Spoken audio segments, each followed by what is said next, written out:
សូមរីករាយសន្តាប់នៅរឿងនិទានខ្មែរដ៏ជោគចិត្តគឺរឿងនាងល្អនិងសត្វកំព្រុកទិព្វនេះជាដំណើររឿងរបស់យុវតីម្នាក់ដែលមានចិត្តមេត្តាបានជួយសង្គ្រោះសត្វកំព្រុកពណ៌ប្រាក់ពីអន្ទាក់ព្រានព្រៃរហូតបានជួបនឹងរឿងរ៉ាវអស្ចារ្យនិងការផ្លាស់ប្ដូរជោគវាសនាដែលនាងមិនធ្លាប់ស្រមៃដល់តើកំព្រុកនោះជាអ្នកណាហើយនាងល្អនឹងជួបអ្វីខ្លះនៅក្នុងព្រៃអាថាកំបាំងនេះកាលពីព្រេងនាយមានភូមិដ៏ស្ងប់ស្ងាត់មួយស្ថិតនៅក្បែរជើងភ្នំខៀវស្រងាត់ដែលមានព្រៃឈើដុះយ៉ាងកម្រាស់ក្នុងភូមិនោះមានយុវតីម្នាក់ឈ្មោះថានាងល្អដែលមានរូបសម្បត្តិស្រស់សភាដោយស្រីសួកចុះមកផ្ដិតហើយមានចិត្តគំនិតបរិសុទ្ធដោយទឹកមន្តនាងរស់នៅជាមួយម្ដាយជរាក្នុងខ្ទមតូចមួយក្បែរមាត់ព្រៃ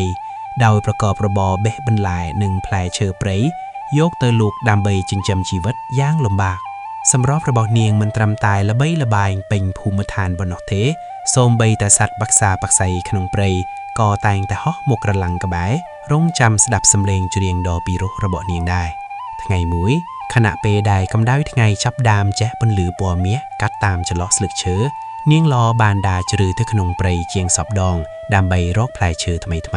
ក្នុងពេលកំពុងតែបេះផ្លែរកានាងក៏ស្រាប់តែបានឮសំឡេងស្រែកធ្ងរយ៉ាងស្រួយតិចៗចេញពីក្នុងកំពតព្រៃក្បែរមាត់អូរតូចមួយដោយចិត្តអាណិតអាសូរនិងក្តីបារម្ភនាងក៏វែកមែកឈើចូលទៅមើលរួចក៏ស្រាប់តែឃើញសត្វកំព្រុកតូចមួយដែលមានរោមពណ៌ប្រាក់ភ្លឺប្លែកចាញ់ឆាំងប្លែកពីកំព្រុកធម្មតាកំពុងតែជាប់អន្ទាក់ព្រានព្រៃយ៉ាងណែនជើងខាងក្រោយរបស់វាមានឈាមហូរស្រក់តិចៗមើលទៅគួរឲ្យវេទនាខ្លាំងណាស់នាងល្អមិនបងអង្ស៊ូឡើយនាងបានលុតជង្គង់ចុះរួចប្រាមរៀមដៃដ៏ថ្នមរបស់នាងសន្សឹមស្រាយចំណងអន្ទាក់នោះចេញដោយខ្លាយធ្វើឲ្យវាឈឺចាប់បន្ថែមកំព្រុកតូចនោះមើលទៅនាងដោយក្រសែភ្នែកក្រៀមក្រំតែពោពេញដោយការទុកចិត្តនាងបានដកកន្សែងជូតមុខរបស់នាងមកហែកជីបន្ទះតូចៗដើម្បីរុំរបួសឲ្យសត្វកំព្រុកនោះយ៉ាងយកចិត្តទុកដាក់គុំខ្សែអីណាសត្វកំព្រុកតូចបន្តិចទៀតឯងនឹងបានជាសះស្បើយហើយនាងនិយាយលួងលោមដោយសំឡេងផ្អែមល្ហែមដែលធ្វើឲ្យសត្វនោះហាក់ស្ងប់ចិត្តភ្លាមអ្វីដែលធ្វើឲ្យនាងភ្ញាក់ផ្អើលបំផុតនោះគឺសត្វកំព្រុកនោះមិនបានរត់ចេញទៅណាឡើយផ្ទុយទៅវិញវាបែរជាលោតមកទុំលើស្មារបស់នាងហើយអង្អែលទពលនាងថ្នមហាក់ដូចជាដឹងគុណសង្គ្រោះជីវិតភ្លាមនោះស្រាប់តែមានពន្លឺចម្លែកមួយបានភាយចេញពីរោមពណ៌ប្រាក់របស់វាធ្វើឲ្យពេញព្រៃទាំងមូលមានក្លិនក្រអូបភាយត្រស្ដងកំព្រុកនោះបានចាប់ផ្ដើមស្រែកតិចរួចលោតនាំផ្លូវនាងល្អទៅកាន់ល្អាងភ្នំអាថកំបាំងមួយដែលគ្របដណ្ដប់ដោយផ្កាចម្រុះពណ៌ដែលនាងមិនធ្លាប់ឃើញពីមុនមកនៃកណ្ដាលល្អាងនោះមានដើមឈើទើបមួយដើមដែលផ្លែរបស់វាមានពណ៌មាសក្រហមឆ្អៅកំព្រុកតូចបានលោតទៅបែកផ្លែឈើដ៏ចម្លែកនោះមកហុចឲ្យនាងល្អនាងមានការងឿងឆ្ងល់ជាខ្លាំងប៉ុន្តែក៏ស្រែកចិត្តទទួលសោផ្លែឈើនោះដោយក្តីគោរពនៅពេលដែលនាងប៉ះផ្លែឈើនោះនាងមានអារម្មណ៍ថាមានកម្លាំងថាមពលដ៏កក់ក្ដៅមួយបានជ្រាបចូលក្នុងកាយនៅពេលដែលព្រះអាទិត្យរៀបនឹងអត់ស្តង្គត់នាងល្អក៏លាកំព្រុកមិត្តសម្លាញ់ត្រឡប់មកផ្ទះវិញនាងមិនបានដឹងខ្លួនតតែសោះថាផ្លែឈើពណ៌មាសនោះនឹងផ្លាស់ប្ដូរជោគវាសនាជីវិតរបស់នាងរហូតតទៅនៅយប់នោះខណៈពេលដែលនាងកំពុងសម្រាកលងលោកក្នុងដំណេកយ៉ាងសុបិនសត្វកំព្រុកពណ៌ប្រាក់នោះបានលេចខ្លួនក្នុងសុបិនរបស់នាងរួចប្រែក្រឡាទៅជាបុរសសង្ហាម្នាក់ដែលមានសម្លៀកបំពាក់ដូចជារាជបុត្រទ្រង់បានស្មិនរួចថាគុណបំណាច់របស់នាងនឹងត្រូវបានសងវិញរឿងរ៉ាវអាថកំបាំងរវាងនាងល្អនិងសត្វកំព្រុកទិព្វនេះទើបតែចាប់ផ្ដើមតែប៉ុណ្ណោះហើយវានឹងនាំនាងទៅកាន់ពិភពមួយដែលនាងមិនធ្លាប់សង្វេគថាស្រមៃដល់ពិភពលោកដ៏អស្ចារ្យដែលនាងល្អមិនធ្លាប់សម័យតែស្រមៃដល់នោះបានចាប់ដើមបង្ហាញរូបរាងយ៉ាងច្បាស់នៅចំពោះមុខនាងនៅពេលដែលពន្លឺព្រះអាទិត្យពណ៌មាសនាពេលព្រឹកព្រលឹមបានចាំងទម្លុះចូលតាមចន្លោះជញ្ជាំងស្លឹកត្នោតនៃខ្ទមដ៏កំសត់របស់នាងល្អបានភ្ញាក់ពីដំណេកទាំងអារម្មណ៍ស្រស់ស្រាយខុសប្លែកពីធម្មតាហាក់ដូចជាមានថាមពលទឹកម្យ៉ាងជ្រាបចូលក្នុងខ្លួនប្រាណរបស់នាងអ្វីដែលធ្វើឲ្យនាងភ្ញាក់ផ្អើលបំផុតនោះគឺផ្លែឈើពណ៌មាសដែលនាងបានបេះមកពីក្នុងព្រៃកាលពីម្សិលមិញកំពុងបញ្ចេញពន្លឺចែងចាំងស្រទន់ពះពេញបន្ទប់ឈើចាស់នោះភ្លាមនោះសត្វកំព្រុកពណ៌ប្រាក់ដែលនាងបានជួយសង្គ្រោះពីអន្ទាក់ក៏បានលេចខ្លួនឡើងនៅមាត់ទ្វារខ្ទមរបស់នាងជាថ្មីម្ដងទៀតវាក្រវីកន្ទុយយ៉ាងរស់រវើកហើយងុកក្បាលហាក់ដូចជាចង់ហៅនាងឲ្យដើរតាមវាទៅកាន់ទីកន្លែងអាថកំបាំងណាមួយដែលស្ថិតនៅជ្រៅទៅក្នុងព្រៃធំនាងល្អមិនបង្អាំងយូរឡើយនាងបានសម្រេចចិត្តដើរតាមសត្វកំព្រុកនោះចូលទៅក្នុងព្រៃជ្រៅដែលជាតំបន់នាងមិនធ្លាប់បានបោះជំហានទៅដល់ពីមុនមកឡើយនៅតាមផ្លូវដែលនាងដើរកាត់ ធម្មជាតិទាំងមូលហាក់បីដូចជាកំពុងរៀបចំពិធីជប់លៀងដ៏ធំមួយដើម្បីទទួលស្វាគមន៍រូបនាងដើមឈើធំៗដែលធ្លាប់តែមើលទៅគួរឲ្យខ្លាចបានប្រែក្លាយជាផ្ដាល់ម្លប់ត្រឈឹងត្រឆៃយ៉ាងត្រជាក់ចិត្តហើយសត្វបាក់សាក់បាក់សៃគ្រប់ប្រភេទបានហើរមកចោមរោមយំច្រៀងរំដំគ្នាជាបទភ្លេងយ៉ាងពីរោះរងំជាទីបំផុត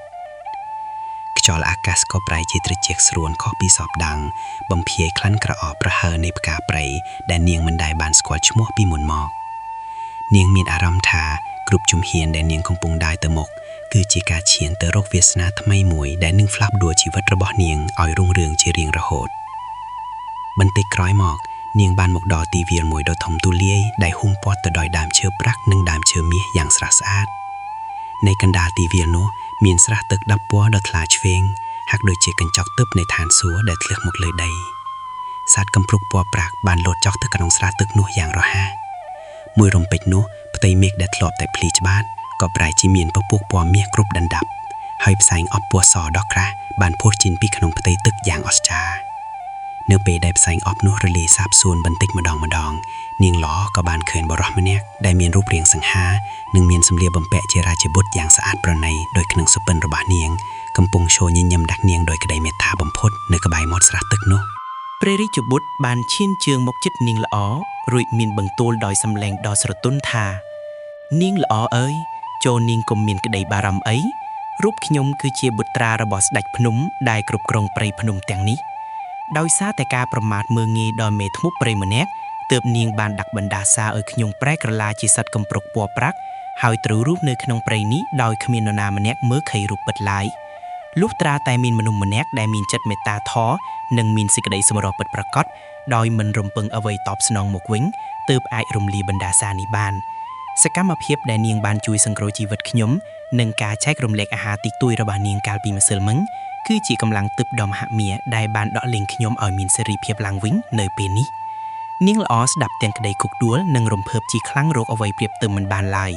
ភ្លាមនោះអ្វីគ្រប់យ៉ាងជុំវិញខ្លួននាងបានប្រែប្រួលយ៉ាងអស្ចារ្យបំផុតខ្ទឹមចាយុរាវ៉ានាងត្រូវបានជំនួសដោយមហាកំពែងនិងប្រាសាទពណ៌មាសដ៏ស្កឹមស្កៃដ៏ចាដែលមិនធ្លាប់មានក្នុងប្រវត្តិសាស្ត្រអ្នកភូមិដែលធ្លាប់តែមានជីវភាពខ្សត់ខ្សោយនិងជួបការលំបាកក៏ទទួលបាននូវភោគផលកសិកម្មយ៉ាងបរិបូរណ៍ពីបារមីនៃស្ដេចភ្លុំដែលបានប្រទានពរជ័យដល់ទឹកដីនេះជាថ្មីព្រះរាជបុត្របានស្នើសុំនាងល្អរៀបអភិសេកជាមហេសីដើម្បីរួមរស់ជាមួយគ្នានិងមើលថែទាំប្រជារាស្ត្រឲ្យមានសេចក្តីសុខសាន្តតទៅនាងល្អសម្លឹងមើលព្រះរាជបុត្រដោយក្តីស្រឡាញ់ហើយយល់ព្រមតាមសំណើដោយក្តីរំភើបចិត្តនាងល្អបានក្លាយជាម្ចាស់ក្សត្រីដ៏ខ្ពង់ខ្ពស់និងរស់នៅក្នុងជីវិតដ៏មានន័យបំផុតចាប់ពីពេលនោះមកនាងមិនថែភ្លេចដើមកំណើតនិងជីវិតដ៏លំបាកពីមុនឡើយនាងបានប្រើប្រាស់ទ្រព្យសម្បត្តិនិងអំណាចដែលមានដើម្បីជួយសង្គ្រោះជនក្រីក្រនិងសត្វលោកទាំងឡាយដោយគ្មានការរើសអើងឡើយរឿងរ៉ាវរបស់នាងល្អនិងសត្វកំព្រុកទិព្វបានក្លាយជាមេរៀនដ៏មានតម្លៃសម្រាប់មនុស្សគ្រប់ជំនាន់តគ្នាថាសេចក្តីល្អពិតប្រាកដតែងតែទទួលបាននូវផលតបស្នងដ៏អស្ចារ្យលើសពីការស្មាននាងល្អនិងព្រះរាជបុត្របានរស់នៅជាមួយគ្នាយ៉ាងមានសុភមង្គលនិងសុខសន្តិភាពជារៀងរហូតតទៅក្នុងអាណាចក្រដ៏ស្រស់បំព្រងនោះដោយក្តីមេត្តានិងសេចក្តីស្រឡាញ់ដែលមិនចេះរីងស្ងួតឡើយ